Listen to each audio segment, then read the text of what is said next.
I simulated 10 more seasons in F1 25. For the first time in forever, we aren't putting a weird point system on one of these sims, and as a result of this, we're back to a familiar bottom 10. Antonelli has fallen down to 12th, where he's normally like 8th, and Albon is also very low. Into the top 9, Sainz outperforms Albon, Ocon shines for Haas, and Tsunoda is so far off the pace. I guess it reflects the Red Bull car quite well then. Hamilton would be tied with Piastri, who is still terrible in this game, and into the top 4, it's Russell starting us off. He would get no wins, but third place Leclerc actually managed to get 3. Ferrari gonna need a miracle for that to happen in real life. So, will Verstappen win season 1 like he always does? Well, he's against Norris, so of course he did. In fact, he won by 51 points in the end, and that was with a shortened 16 race season. It was therefore a very comfortable one for Mad Max, but despite his crazy efforts, Red Bull would lose the Constructors because of Tsunoda holding them up. McLaren would therefore hang on to the Constructors title, with the midfield having a very good fight for 6th place. But that's enough waffling. Now time for the moves. To start us off, Hamilton would retire from the sport, which led his arch nemesis Max Verstappen to replace him at the Scuderia. If there's anyone who could potentially bring a title back to Maranello, it has to be Max, right?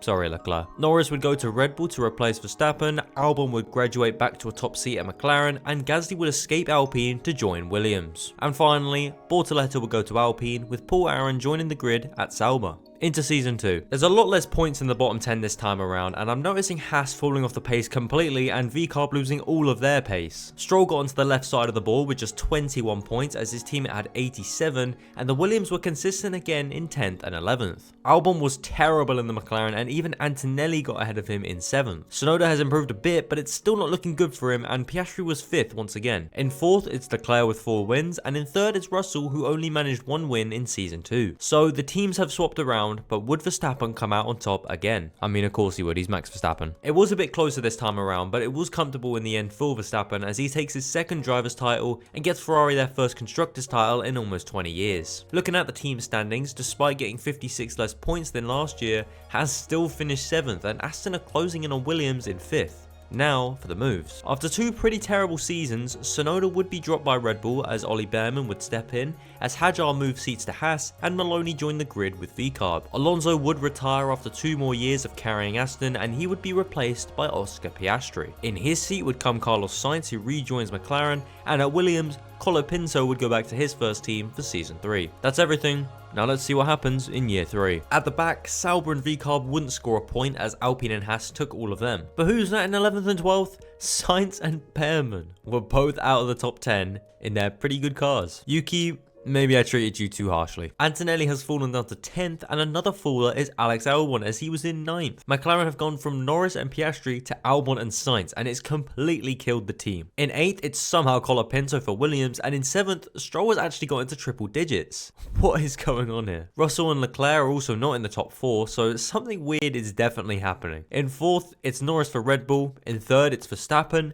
and in 2nd, insanely, it's Pierre Gasly for Williams, as Oscar Piastri has finally taken a title in an F1 25 sim. Comment below if you've seen this happen yet, and if you've seen Aston win a drivers and constructors title in just season 3. This is absurd. Maybe EA have fixed the game. But back to the standings, Oscar absolutely cleaned up in the standings as Aston had the best car by quite a distance going into season 3, and I'm a big fan of Gasly in 2nd getting a win for Williams. They've climbed to 3rd in the standings as McLaren have fallen all the way down to 6th, and it's fair to say the standings are in freefall. So let's see who's moving teams for season 4. We start off with the champion as Piastri and Russell would do a seat swap. Ocon would be dropped by Haas as Lawson steps in, and Marty would go to VCarb in his place. After a pretty abysmal season, Sainz would be deservedly dropped by McLaren in favour of Colapinto, and Tsunoda would return, joining Williams. And finally, Verstappen would retire from the sport as Paul Aron got in the Ferrari and Zach O'Sullivan joined the grid with Sauber.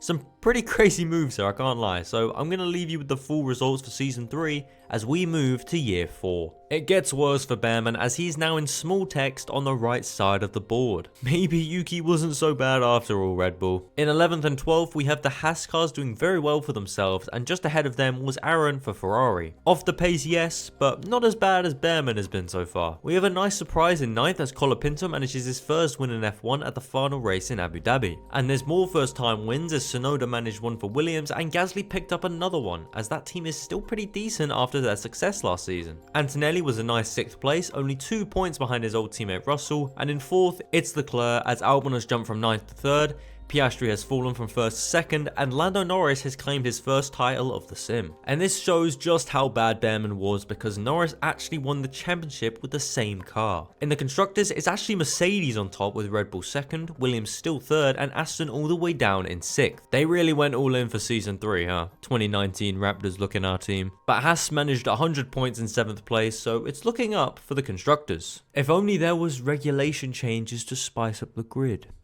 Anyways, into the moves. We start at Aston Martin as Stroll was dropped by the team and replaced with Liam Lawson. Pepe Marti would go to Haas in turn, and Crawford would join VCarb. Surprisingly, despite finishing second and helping Mercedes get a constructors title, Piastri would be dropped by the team for Pierre Gasly. Not a bad move by any means, but I don't think Oscar is the one to be replacing, guys. Maloney would be heading to Williams in place of Pierre, Martins would join the grid with VCarb, and Hulkenberg would retire, leading Doohan to join Sauber, and Verschoor to go to Alpine. Time for Season 5. After the last few seasons where Williams were competitive, they've fallen back in Season 5 as Maloney wasn't even on the left side of the board. But at least Yuki seemed comfortable at the team. Lawson would manage a single podium in 10th for Aston, as his teammate was 6th with almost double his points. Gasly was a pretty disappointing Piastri replacement, and Behrman has improved a bit up to 8th, with Aaron doing a lot better in his second year at Ferrari. Antonelli keeps moving up the standings, this year in 5th, and in 4th and 3rd it's the McLarens as Colapinto beats Albon and claims another 2 wins. And in 2nd it was Leclerc who's still braving it out of Ferrari, as Lando Norris took his 2nd title of Red Bull in as many years. He had 9 wins and won by 88 points, so it was a very comfortable one for him. Because Behrman had improved a bit, Norris's efforts were finally rewarded with Constructors' Championship for Red Bull, and the order is returning to normal thanks to all the teams maxing out their R&D and no regulation changes coming in to rectify this. Do better, EA. But with all that out of the way, let's move to the moves. We start at Haas, as Pepe Marti would be dropped by the team for O'Sullivan, Crawford would join Sauber, and Fittipaldi would become the newest face in one of these videos by joining the grid with VCarb. Aaron would be dropped as soon as he improved his results, and in his place came Antonelli, who had deserved this move. And finally, Behrman would go to Mercedes, with Piastri returning to the grid with Red Bull. Let's see how Norris and Piastri do together as teammates in Season 6. In Season 6, Gasly is the newest member of the top team in the bottom 10, as he only got 18 points for Mercedes, and was even behind O'Sullivan in the Haas. The Williams were 9th and 10th as they get back up the order, and in 8th, it's Behrman, as the new surroundings have seemingly helped him out, and he even managed his first win this year. Albon would be 7th for McLaren, behind Colapinto despite having one more win than him, and in 5th, it's Russell once again. In 4th, we have new Ferrari Italian Antonelli, who managed 2 wins and even a victory at Monza, which I didn't screenshot for some reason. Piastri was 3rd for Red Bull as he showed his class once again, and in 2nd, Leclerc was runner-up as Norris wins his 3rd title in dominant fashion. An 82-point gap to 2nd and 6 more wins than anyone else is pretty dominant, if I do say so. Red Bull claim another Constructors title now that they have 2 good drivers, and Mercedes have fallen behind Williams in 6th. Other than that, all's normal as we move to the moves. We start at Haas, as the top performing Haas driver would be dropped in favour of the returning Ocon. Leclerc would be shockingly dropped by Ferrari for Season 7, as he would be replaced by Piastri, who moves to another new team. Behrman was having withdrawals, and so he would rejoin Red Bull, and Bortoleto would head to Mercedes as Hauger joined the grid with Alpine,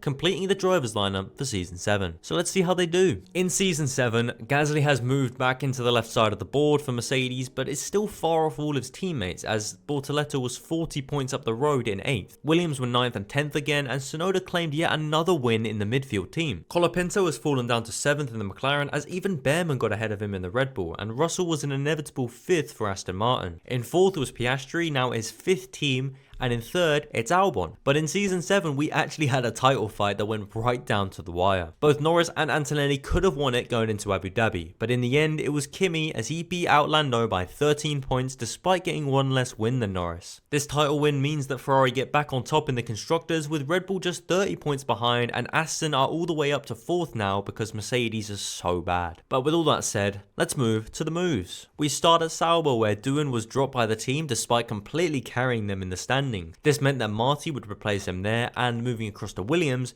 O'Sullivan would replace Maloney as Albon was off to Haas and Leclerc joined McLaren for season 8. Albon was actually performing well, so seeing him get booted out instead of Colapinto is quite strange. But it's done now, so let's see how Leclerc can do for McLaren and if he can challenge Antonelli and Norris for the title. After replacing Doohan, Marty would get completely bossed by Crawford at Sauber, as Gasly is still in F1 despite being washed for the last few seasons. The Haas cars were 11th and 12th for a decent finish, and Tsunoda is staying in that top 10 no matter what. But his teammate would outclass him, with O'Sullivan finishing 7th for Williams with over 100 points. He was also ahead of both Colapinto and Bortoleto in better cars. Leclerc managed to win for McLaren, but he was only 6th as Russell was 5th. 3 things are certain in life: death, taxes, and Russell being 5th for Aston Martin. Piastri was 4th again for Ferrari, but it's a surprise in 3rd as Behrman has somehow improved into a very good second driver. But he couldn't deliver Lando a title because Antonelli took his second by 45 points at the Brit. Another great season for Kimi and another constructors title for Ferrari because of it. The order is literally identical, so we'll move swiftly to the driver transfers. First off,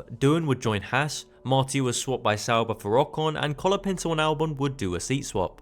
I guess that's revenge. And finally, Verschoor was dropped by Alpine as Taylor Barnard joined Alpine.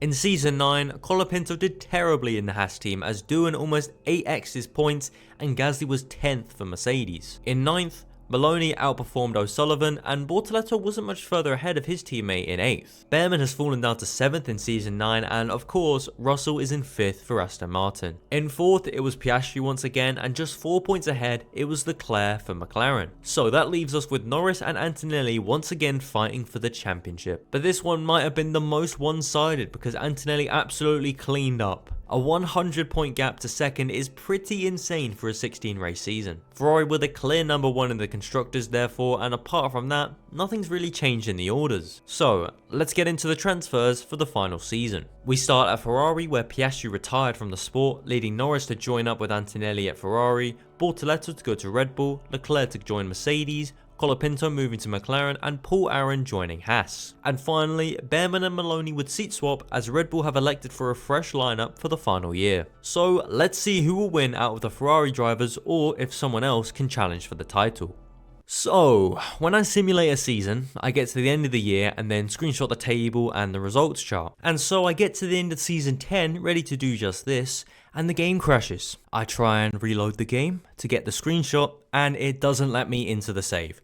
It's gone. This glitch type thing, it last happened to me in F1 23. So there's no season 10. The only bit of proof we have that it happened is this screenshot where Zayn Maloney won round 1 in Australia. And so because I have no more proof and I can only remember the winner, it was Bortoleto. Red Bull just showed up this year for some reason. But I have nothing else to say, but please, Codemasters, EA, fix your game. We took 1 step forward with the ratings and another 300 back with this season 10 glitch that hasn't been a thing for 2 games. Okay, what next? Continue with the binge with this video on screen, I guess? I hope you like it.